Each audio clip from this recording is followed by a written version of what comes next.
I'm from Nigeria. I was born in Lagos, Nigeria. I lived there for about 12 years and then I moved here when I was 12. And I moved to Loughborough, a very small town in East Midlands, and I went to school there all through till A-levels. My undergraduate course, I studied law.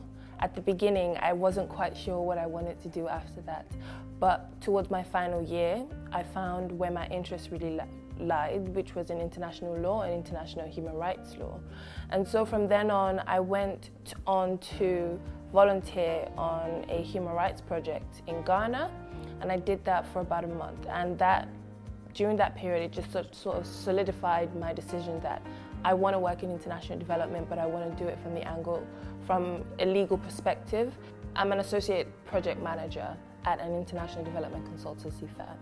So what we do is we provide technical expertise as well as managerial expertise and support to government departments that want to execute development projects across the world. I knew straight after uni, whether I decided to do it now or later on, I'm still going to get a master's degree. Definitely in terms of funding, as much as my parents could support me, I didn't necessarily want them to bear that burden. So having access to a scholarship, which really helped, was very much beneficial. The year that I was going to do my master's, the postgraduate loans were also made available. So the scholarship, in addition with the postgraduate loan, was really, really helpful.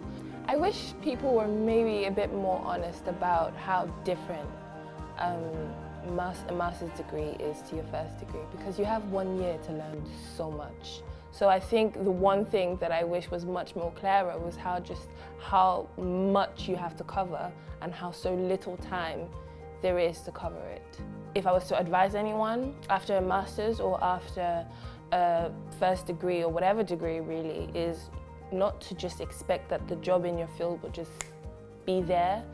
I faced a lot of rejections, and it definitely did make me doubt whether or not, it was possible to have a career in this field at all. One thing that I did that really helped, I reached out to people who have studied my degree on LinkedIn. And I reached out to a lady who works with DFID at the moment, and she just literally brushed up my CV for me, helped me with my cover letters and things like that. And from then on, I started getting interviews. So I think it's very important for people to just reach out to people in your field, go to conferences, network as much as possible.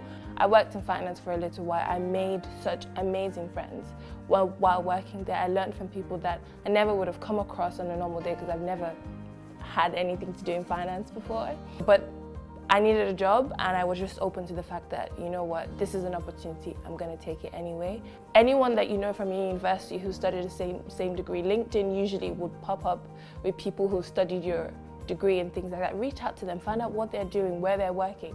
On a whole, I would just say, if you feel like you want to do a master's degree and you're sure about what you want to do it in, just go for it. Because I did have a lot of naysayers that said I was too young to get a master's degree and said that I needed work experience first. And I'm glad I didn't listen to them, because I don't think I would have gotten as far as I did without my master's degree, especially because the job application for my current job stated that they wanted someone with a master's degree in international development. And so that was very helpful, particularly in this field.